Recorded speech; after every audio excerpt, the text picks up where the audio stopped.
The ASUS ROG Ally X is official.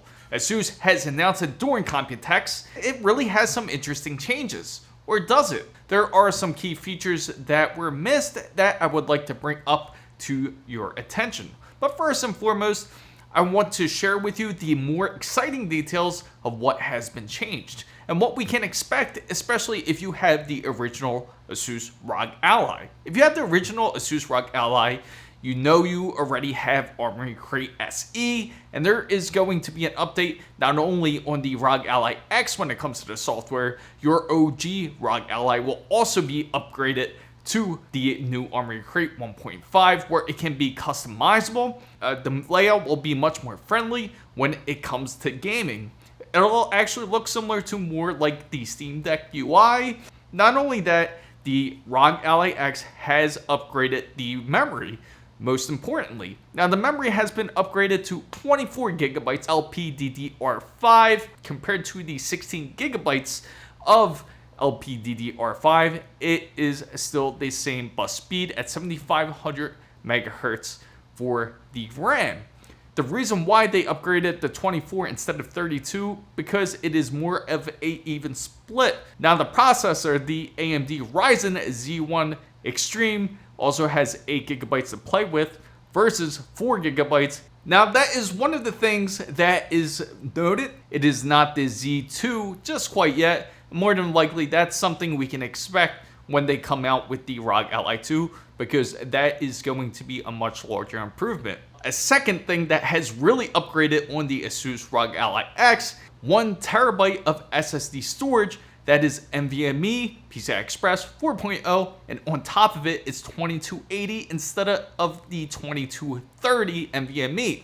So you don't have to worry about grinding down the ASUS ROG Ally as the original, as it comes stock with 2280. So you can feel free to upgrade as much SSD storage as you want, which is a great option to have, especially how easy it is to access because it sits right on top of the battery. And speaking of the battery has also improved up to 80 watt hours, which is double of the 40 watt hours that the original ASUS ROG Ally has. So you can expect double the life because of it, and it also comes with a universal charger on top of it. It has more than just one USB port on there. It has multiple USB ports on there, so that way you can carry less when you are traveling. Another slight change that has happened with the ASUS ROG Ally X is that the chassis is slightly thicker, and thanks to the larger battery, but not by much, about 3 millimeters thicker, and the weight has only been sacrificed up to 70 grams just to get more gameplay out of the ASUS ROG Ally device. Now supposedly and allegedly that the ASUS ROG Ally X will be a lot more comfortable ergonomically because when you are gripping it, it has a much more bigger grip on there, so when you are playing your games you actually feel a little bit more comfortable compared to grabbing a more thinner ASUS ROG Ally.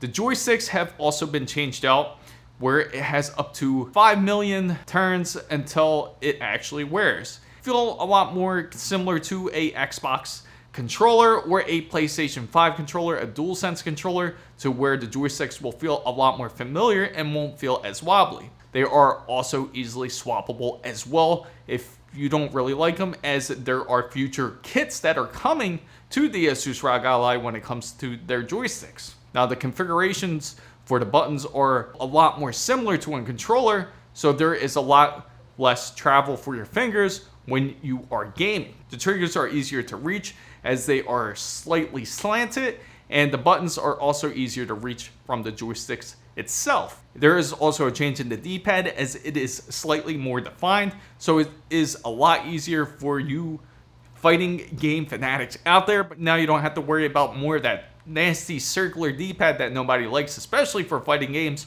It also has improved cooling, even though the fans are slightly smaller, allegedly 6 degrees cooler than the original ASUS ROG Ally. It also comes in black. I also have the link for the pre-order link down in the description box down below, as it does release on July 22nd of 2024. and it is also priced at $799 USD. The ASUS ROG Ally X has dual USB-C ports, which is personally one of my favorite things about it, because now you can actually hook up different devices or DisplayPort to your ASUS ROG Ally and charge it at the same time without hooking up a type of hub. One of the USB-C is Thunderbolt 4, and one of the other USB-C is USB 3.2 version 2 with power delivery. You do have plenty of options when you are plugging in the USB-C side, and you can hook up a external GPU via Thunderbolt 4 if you would like to. For you OG ROG Ally owners out there who has one, don't worry, because your warranty is still extended for 2 years just in case if there is any other issues. Now, speaking of issues, how come ASUS hasn't mentioned the SD card? That is one of the major things that everybody has complained about.